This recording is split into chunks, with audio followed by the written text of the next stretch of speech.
Despite some hiccups, including a late reaccommodation of the White House press corps, the pieces are coming together. Kim Jong Un arriving earlier, and now President Trump is noted on the ground here. And despite his efforts to downplay expectations, there is pressure on President Trump to come away from this summit with something more concrete than he did in their last meeting. President Trump arriving just about an hour ago in Vietnam for his second nuclear summit with Kim Jong Un. The North Korean dictator arriving overnight on his secure train after a two-day journey through China, greeted with great fanfare and a red carpet. An attendant sprinting to accompany Kim as he shook hands with a line of officials waiting to greet him. Kim's motorcade later arriving at his hotel in Hanoi, the same location as the White House press corps filing center.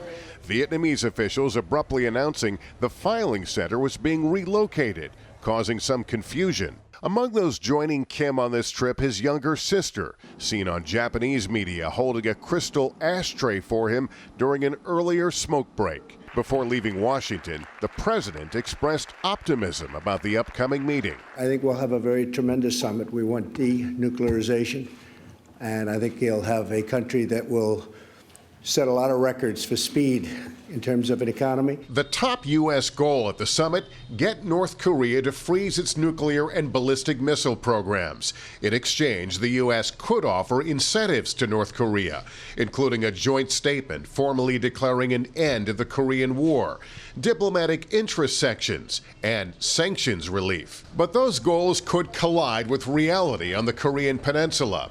Despite President Trump's declaration following last year's summit that North Korea is no longer a nuclear threat, according to multiple U.S. intelligence assessments, the rogue regime has advanced both its nuclear and ballistic missile programs and failed to provide an accounting of its deadly arsenal. U.S. intelligence officials also tell NBC News they are increasingly doubtful Kim Jong Un intends to dismantle his nuclear program.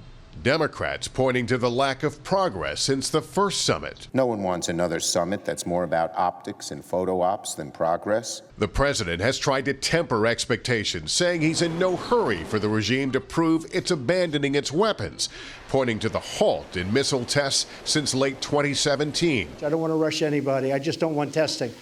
As long as there's no testing, we're happy. It's the latest chapter in the evolving relationship between the two leaders, once defined by escalating rhetoric. Rocket Man is on a suicide mission for himself and for his regime.